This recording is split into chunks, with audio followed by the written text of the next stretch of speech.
Wisconsin? Are you fired up? Are you ready to go? I cannot imagine not being fired up after listening to Bruce Springsteen. And I can't thank him enough for everything that he's done for this campaign. He is an American treasure. He gets embarrassed when you talk about him that way. But he tells the story of what our country is and what it should be and what it can be.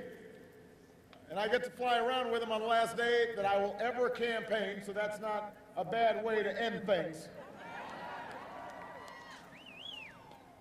This is an incredible crowd, and it's good to be back.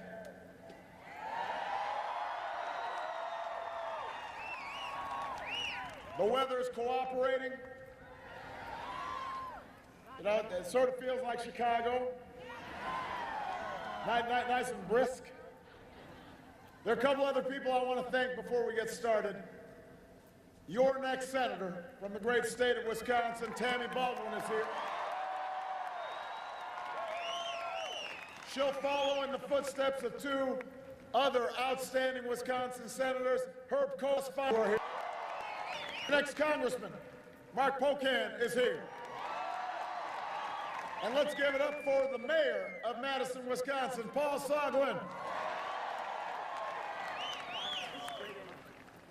Now, for the past week, even in the midst of all this campaigning and electioneering and way too many TV commercials,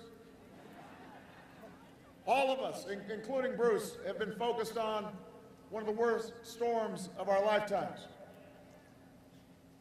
And I had a chance to visit New Jersey, and every day I've been talking to mayors, and governors, and local officials, and families.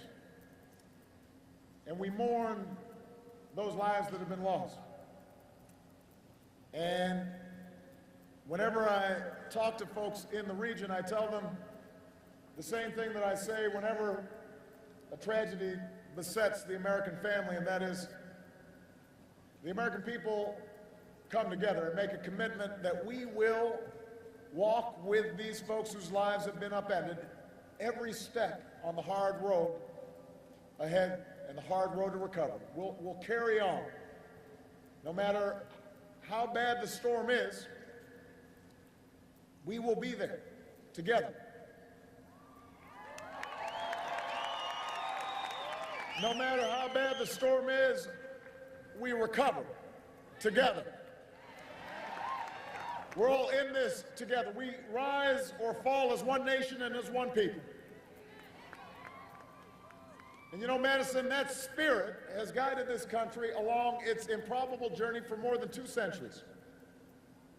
It's carried us through the trials and tribulations of the last 4 years. In 2008, we were in the middle of 2 wars and the worst economic crisis since the Great Depression.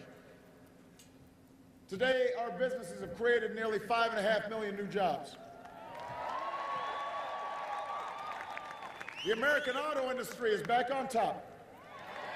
Home values are on the rise. We're less dependent on foreign oil than any time in 20 years, and we've doubled the production of clean energy across America. Because of the service and sacrifice of our brave men and women in uniform.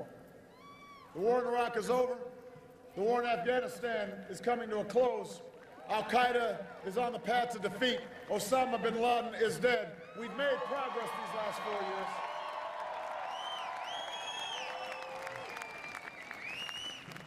We've made progress these last 4 years, but the reason we're all gathered here, in addition to listening to Bruce,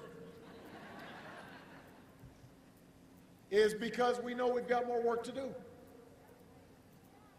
We've got more work to do.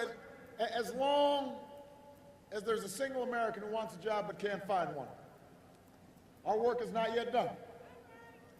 As long as there are families working harder and harder but still falling behind, we've got more work to do. As long as there's a child anywhere, in Madison, in Wisconsin, in America, who's languishing in poverty and barred from opportunity, Our work is not yet done. The fight goes on. Our fight goes on because this nation cannot succeed without a growing, thriving middle class and sturdy, strong ladders for everybody who's willing to work to get into the middle class. Our fight goes on because we know America's always done best. We've always prospered when everybody gets a fair shot.